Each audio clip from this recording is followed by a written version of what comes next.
Right, excuse the boxes and everything stacked up in the background. It's a bit of a mess, basically. I'm going to a wedding this weekend, didn't you know? But I'm also trying to clear the house out because the puppy is coming as well. So a lot of stuff from the house, because as you know, they'll chew and bite everything, is being put in here. So just so as we can sort of puppy-proof the house. I'm going to talk about David Moyes in a video today. Most importantly, more relevantly, should I say, we're going to talk about David Moyes and basically what he said about having his contract taken away from him by David Sullivan. It's quite an explosive interview. It went on a podcast, I think the podcast called The Overlap, with Gary Neville and Roy Keane. It's quite sensational stuff, really. So we're going to talk about that here today. I want to say a massive thank you for everybody that donated to Gio's thingy. It's amazing. It's incredible. If I could, honestly, because you do it on the GoFundMe, I can't message you back on it. I really want to say a big, sincere thank you to it. It got far more than I could have possibly imagined. It's going to make a real difference, particularly to a couple who are basically starting off on their wonderful adventure in life and have a new baby on the way. So that really helps, massively, massively helps. So thank you very much. I also just want to say a massive thank you to my mate Steve, who sent me. I got this in the post today. Right, it's a dog West Ham dig. Look at that, eh? How cool is that?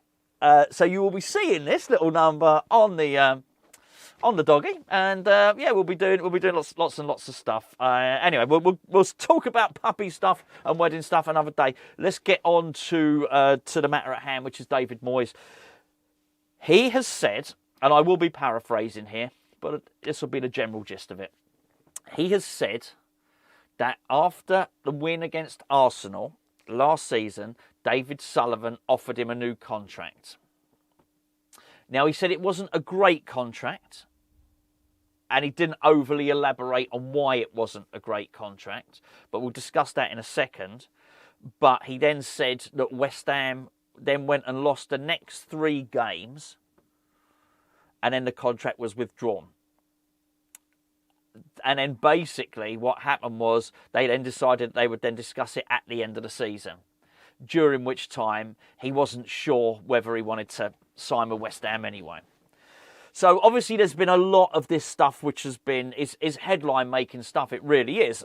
The nuts and bolts of it are that he was offered a contract, then the contract was withdrawn. But I'm sort of pleased that Moyes did say he didn't really like the contract, because it does put a little bit more meat on the bone, really. I think we can probably speculate why. Well, of course we can speculate. We do what we want. It's our bloody YouTube channel. But we can speculate why we think that possibly he didn't think it was a great contract. I can't imagine that it was money. West Ham spend and waste tons of money. I know that maybe Lopetegui at the moment isn't on great wages. Right? Can't even turn it to Jonathan Ross then. But we do pay. Moyes was well paid. We waste money on players. I just can't imagine for a moment that it was wages. I think it was Tim Steidten coming in. I really do. And I think, and I said this at the time, I speculated at the time, that did the new contract have a stipulation that David Moyes didn't have full authority and total control over transfers. Now, I remember Moyes doing, funny enough, another podcast, a Diary of a CEO podcast, great podcast, and he was asked by the presenter whether there was any interference with him buying players. And he said no. He said that can't happen. He said, I don't think it would work if there was. Now, that didn't particularly get the headlines, because it was the same podcast in which he said that he rejected the chance to get Julen Alvarez because he thought we were all right with Mikel Antonio. That was the big headline, so a lot of the smaller stuff got missed, but he absolutely said that. Now, what is clear at that point, it means that his previous contract pretty much allowed him control.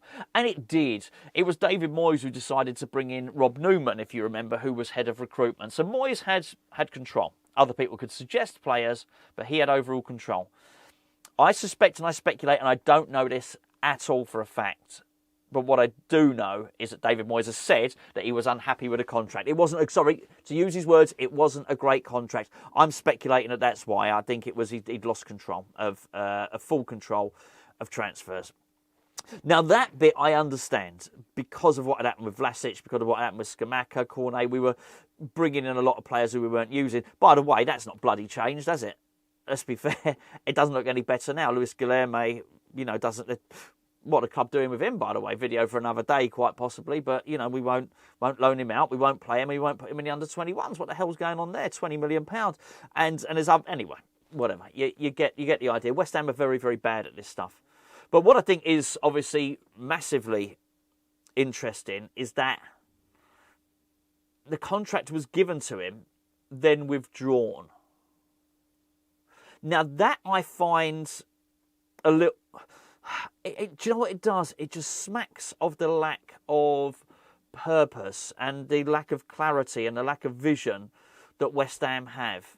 I don't mind David Moyes not being given a new contract. I thought David Moyes probably should have left after Prague, right? What I do find odd is that there is that much indecision that we offer him one and then take it away. Are we really that flimsy? And I'll tell you what, that really fits with what you hear about the club. However many times we've heard that Bilic or Pellegrini or Moyes has got 3 games left, and then there's a reset button. It does seem to be that West Ham and West Ham managers are appraised on almost like a 3-game basis. So I'm not surprised. I want to say I absolutely believe this. I believe what Moyes is saying, that are the board capable of offering someone a contract and changing their mind 3 games later? Yeah, I absolutely believe that. And I don't think it's a great look. And I have to say, I don't have a massive amount of sympathy for David Moyes. So my point is I'm not automatically predicated to defending him. But I don't think this is great. And my only reason for that with Moyes is because I do think it was very, very wasteful of money. I'm really grateful for what he did, but I didn't want to see him try and build his 3rd team or his 4th team. Because I just felt he did us a little bit too much at transfer window, wasted a little bit too much money, and I thought it was probably time for him to go. And I don't like the way he sort of, I don't like the way the media machine basically went into action on his behalf against West Ham fans. But I don't like this either. I don't like the fact that he was offered a contract and had it taken away. That's just weird, and it's a bad look. And it's not just a bad look. I guess maybe we're not meant to find out this stuff. But I guess with someone like David Moyes, who, despite the fact that, maybe in and around match days, he wasn't particularly vocal, in his press conferences and things like that, he's not shy. He will do interviews. He will do podcasts. He's done lots and lots and lots of them. So I guess this stuff was always going to come out. And I think the thing is, it's just not the decent way to behave. And I think the thing is, whilst I would have been happy for Moyes to be replaced, not with Lopetegui, ideally, I do think there's a decent way to do it. And I just... Do you remember back to when Avram Grant was dismissed? I think we were away to Wigan, and I think he was sacked then. And I believe that somebody, possibly even Mark Noble, had to persuade, it might have even been Karen Brady at the time, that he should be allowed to travel back on the club coach. Basically, we were going to sack him and leave him in Wickham. Where Wickham? Wigan. I don't know what Wickham's got to do with it. I'm going to drop him off down the M40. Drop him off on the way back. No, so I just think it was indecent. It wasn't a nice thing to do. And West Ham are very, very capable of doing the wrong thing. No doubt about that at all. Before I go any further, can I please point in the direction of today's video sponsor, which is Match Bingo. Listen, look, you've probably already got your Match Bingo cards, haven't you? You've probably already downloaded Match Bingo. If you've already downloaded it, get in there and play it, because there's a lot of prizes being given out at the moment. We've had a lot of winners over the past couple of weeks. We've had well over 100 winners from Hammer's Chat. Basically, the link's in the description below if you've not downloaded it. If you have, there's a special offer at the moment. Deposit £10 and you get 20. We've got some really good cards coming up as well. There's loads of special offers at the moment for particular, all the games, not just the West Ham games, but get your card in ahead of the Everton game. If you don't know what match bingo is, there's basically, rather than there being 15 numbers on a card, there's 15 things that need to happen in a football match on a card. Easy stuff, a throw-in, a goal kick. Some of them are just a kick-off and stuff like that. Basically, there are 3 lines of 5. Once you fill them up, you either pay out for the first line, the second line, a full house. There's a bonus pot. It's a great way to keep interest in the game going while you're watching the game. You think, oh, hold on, I might be winning a little bit of money here. And also, it's just a great fun way to play a game of bingo, and also win yourself an extra bit of money. And it really is a great offer. Check out the offer. Links in the description below, by the way. And 18 and above though. Sorry, boys and girls. Sorry, Kiddywinkles. You ain't playing this because it's a grown-ups game. But at just £2 a game, you're not going to hopefully empty your holiday funds. Anyway, just quickly, little quick talk on Mohamed Kudus actually. So the game, the 3-match ban has been extended to 5 matches. I don't know why I smiled at that. Hey, 5 matches. I think it's because some people were saying it might have been 9. So he is, he's back in December, basically. Not great at all. Is it possibly for the Leicester game, or does he miss the Leicester game? You can do the maths yourself. He was already going to be missing for this weekend. Not great, has to be said. I'm a little bit annoyed about it though, really.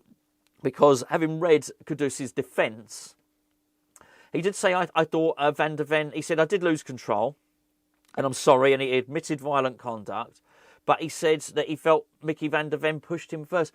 I've got to agree on this. I don't know why Van der Ven hasn't had a little ban too, because look, do I think any of it was violence? No. The most violent thing that happened was accidental.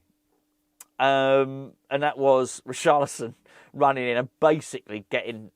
Richarlison accidentally headbutted Kudus, and that's why he was rolling around on the floor. The Van der Ven stuff, the pushing, I didn't think was particularly violent. But if you are going to then go down the road of calling pushing violence, then you have to punish Van der Ven as well.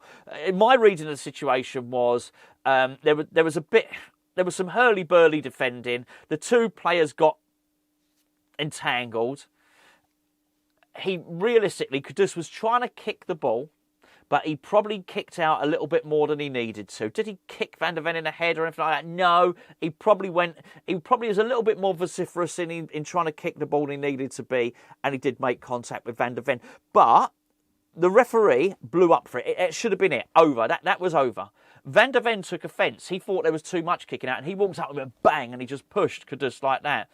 By far the most forceful push was by Van der Ven on Kudus. What I didn't like afterwards is Kudus, Van der Ven, when he was giving his evidence, said, I felt I'd been punched in the face. No, you didn't, mate. That's absolute bollocks. Right? Not true at all. Not true at all. Then what happened was, basically, Kudus got pushed really hard, and Kudus went like that and pushed him.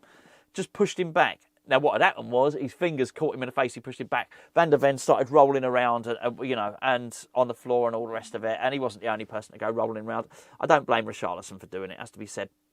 But I think, was it violence? No, not really. But if the push is violence, then the hardest push and the most forceful push was done by Van der Ven. The difference is, and here's the difference: at the point where Van der Ven went bang and pushed Kudus, had Kudus gone down, we'd be seeing something very, very different. Actually, Van der Ven who would be charged with violent conduct. I just think that's wrong. I just think it's wrong. Basically, it means dive. Basically, if you get pushed, dive and pretend you've been whacked. So I feel a bit sorry for Kudus. Did he lose his mind? Yeah, he did. But it's not. I don't think everything that West Ham players do are innocent. I said last week that I thought Rodriguez should have been sent off for his tackle on Gibbs White. I thought it was... Now that, I think you could break someone's ankle with that. That was nasty.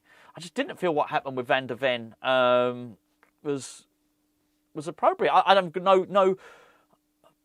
no complaint that Edson Alvarez got sent off. How can you? Edson Alvarez is a liability, to be fair. Not in terms of his football, he's really, really good, but he's a liability. He's got a disciplinary problem. He really has. So it's not like I think all West Ham players are innocent of anything that they do. Far from it. But, that was... For Van der Ven to get nothing... I know Tottenham got a £20,000 fine or whatever it was. But Van der Ven to get nothing, and Kudus to get 5 games and a £60,000 fine, and the club, West Ham, to get £30,000. I just think, come on. That was not one-sided. Far from it at all.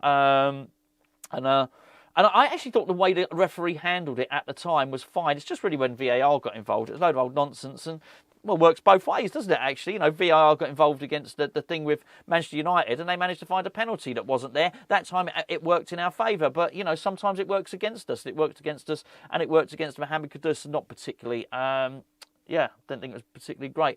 Anyway, I'm going to finish up now. I will not be uploading for a few days. I probably might do a video tomorrow, but I might record it today. So we'll have a video like for Friday. But yeah, Saturday, Sunday, Monday, you won't be seeing anything coming from it. And unless I might do something from a hotel room or I might get a chance, but probably won't. Picking up the puppy on Sunday as well. So I'm going to take Monday off and just try and encourage him not to wee in the house and stuff like that. And he's too small at the moment. He's only he's a tiny little puppy. This is for, you know, he's going to be a big dog basically. So he's going to be I'd imagine it'd be a 30-kilogram dog by the time he's finished. So he won't be wearing this just yet. Steve, thank you very. Obviously, I'm not going to just thank Steve here. I am going to message him and thank him on the phone, obviously. But yeah, that's really cool. That's really nice of you, mate. Really, really nice of you. I'm sure he'll absolutely love it, and it'd be funny getting some reactions in the park when I'm walking around with him doing that. And then nasty Tottenham fans coming up, a Mickey van der Ven dog coming in and trying. We don't have any of that. There'll be none of that then. And there's certainly, even if there are any, the dogs woofing at each other, we certainly won't be calling it violent conduct. Right, I'll catch up with you in a few days. I'm off to Gio's wedding, off to get me puppy, and I'll catch you later.